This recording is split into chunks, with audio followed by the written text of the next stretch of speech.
Osée au chapitre 7. Lorsque je voulais guérir Israël, l'iniquité d'Éphraïm et la méchanceté de Samarie se sont révélées. Oh Seigneur, on voit que lors même que tu veux faire une bonne œuvre, Seigneur, ton peuple s'oppose parfois, Seigneur mon Dieu, à ces œuvres de ton Esprit Saint. Permets-nous par ta grâce de toujours nous préparer pour tes œuvres. Amen. Car ils ont agi frauduleusement, le voleur est arrivé, la bande s'est répandue au dehors.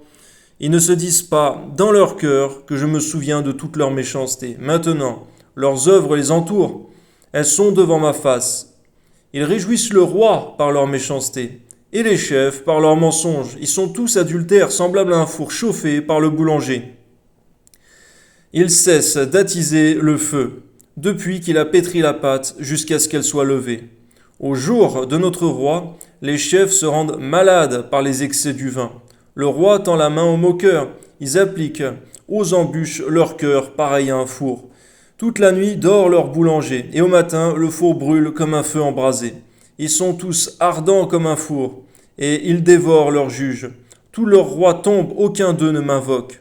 Éphraïm se mêle avec les peuples, Éphraïm est un gâteau qui n'a pas été retourné.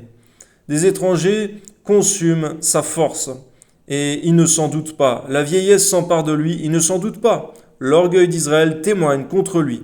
Il ne revient pas à l'Éternel leur Dieu, il ne le cherche pas malgré tout cela. Éphraïm est comme une colombe, stupide, sans intelligence. Ils implorent l'Égypte, ils vont en Assyrie. S'ils partent, j'étendrai sur eux mon filet, je les précipiterai comme les oiseaux du ciel. Je les châtierai comme ils en ont été avertis dans leur assemblée. Malheur à eux, parce qu'ils me fuient. Ruine sur eux, parce qu'ils me sont infidèles.